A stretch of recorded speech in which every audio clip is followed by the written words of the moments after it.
इस दुनिया में जाने कितने रहस्य छुपे हुए हैं। कुछ तो सुलझ जाते हैं, लेकिन कुछ सुलझाने जाओ तो उल्टा हम और उलझ जाते हैं। आज मैं आपको एक ऐसे आदमी की कहानी सुनाने जा रहा हूँ जो कि इस दुनिया में एग्जिस्ट ही नहीं करता है। इमेजिन कीजिए कि आपसे कोई एक अनजान आदमी मिलता है। वो अपने बारे में परिचय देते हुए आपको बताता है कि वो दूसरी कंट्री से है। उसने आपको अपनी कंट्री का नाम बताया, पर आपने कभी कंट्री का नाम सुना ही नहीं था। इसलिए आप कंफर्म करने के लिए वर्ल्ड मैप लाते हैं और उस व्यक्ति से पूछते हैं, तेरा घर बार किधर है? तुम्हारी कंट्री वर्ल्ड में कहाँ एग्जिस्ट करती है। वो आपको लोकेशन बताता है, पर उस लोकेशन पे अगर कोई कंट्री हो ना तो।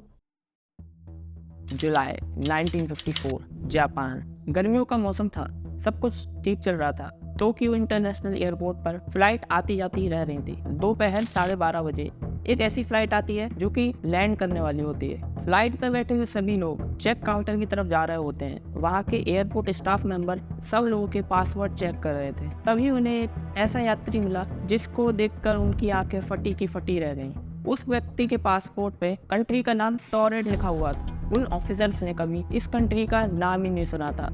उन लोगों को लग रहा था कि ये आदमी एक चोर या क्रिमिनल है। इस पूरे मामले की जानकारी उन लोगों ने पुलिस को कर दी। पुलिस उस आदमी को अपने साथ दूसरे रूम में ले गई ताकि वो उससे पूछताछ कर सकें। पूछताछ के दौरान उस आदमी ने बताया कि वो एक बिजनेसमैन है और बिजनेस मीटिंग अटेंड करने के लिए जापान आया है। पुलिस ने उस यात्री का पासपोर्ट ले लिया। उन लोगों को खुद विश्वास नहीं हो रहा था कि टॉरेट नाम की कोई कंट्री इस वर्ल्ड में एग्जिस्ट भी करती है। उसके बाद इस रहस्यमयी आदमी ने बताया कि इस पासपोर्ट से वो यूरोप के कई देशों में सफ़र कर चुका है और आज तक उसको कभी ऐसी दिक्कत नहीं हुई। पुलिस ने उस पासपोर्ट पर कुछ देशों के स्टैंप देखे जो कि 100% रियल लग रहे थे। ऑफिसर्स मान ही नहीं रहे थे कि ये देश कहीं धरती पर है। तो उन्होंने उस आदमी को वर्ल्ड मैप दिया और बोला, तुम्हारी कंट्री का लोकेशन हमें बताओ। उसने उंगली रखकर अपने देश का लोकेशन बता दिया। सब लोग ये देखकर चौंक गए। जहाँ पर उसने उंगली रखी वो एंडोरा नाम का कोई देश था। उस रहस्यमयी आदमी को समझ नहीं आ रहा था कि यहाँ तो मेरी कंट्री टॉरेट होना चाहिए, तो ये एंडोरा कहाँ से आ गई। पुलिस ऑफिसर्स हैरान थे कि ये देश तो हमारे अर्थ पर कहीं है ही नहीं, पर उसके पासपोर्ट और डॉक्यूमेंट्स देखकर ये लग रहा था कि वो आदमी सच बोल रहा है। ये आदमी सच बोल रहा है झूठ, ये जानने का सिर्फ एक ही तरीका था।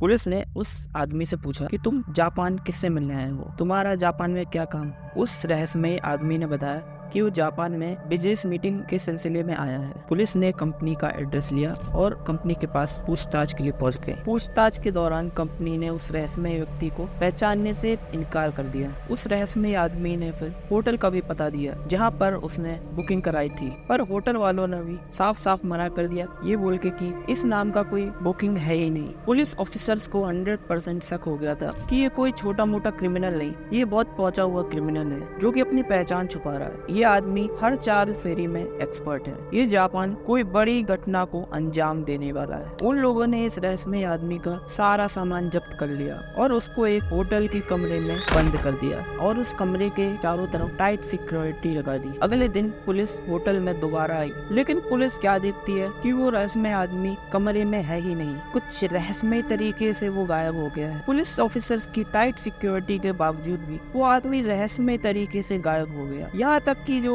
उसका सामान पुलिस ने जब्त किया था वो भी रहस्यमय तरीके से गायब हो गया। जिन लोगों ने ये असलियत में अपने सामने होते हुए देखा, उन लोगों के लिए ये बुरे सपने से कम नहीं लगा। आखिर कौन था ये मिस्टीरियस आदमी, ये जवाब कोई नहीं जानता। पता नहीं कहां से ये आदमी आया था, ये आज तक कोई जान ही नहीं पाया। लोगों का मानना है कि ये आदमी एक टाइम ट्रेवल है। कुछ लोगों का मानना है कि ये आदमी पैरेलल यूनिवर्स या मल्टीवर्स से आया है। ये कुछ रहस्यमयी गलती की वजह से हमारे यूनिवर्स में दाखिल हो गया और रातों रात अपने यूनिवर्स में लौट गया। जैसे हमारे यूनिवर्स में हमारे अर्थ पर एक एंडोरा नाम का कंट्री है, सेम उसके यूनिवर्स में उसकी अर्थ पर एंडोरा की जगह टॉरेट कंट्री होगा। और कुछ लोगों का ये भी मानना है कि ये आदमी एक टाइम ट्रेवलर था। ये फ्यूचर से ट्रेवल करके हमारे पास्ट में आया था और तब फ्यूचर में एंडोरा का नाम शायद टॉरेट भी हो गया होगा। शायद हो सकता है वो गलती से हमारे डायमेंशन में आ गया हो और रात में अपने डायमेंशन में वापस चला गया हो।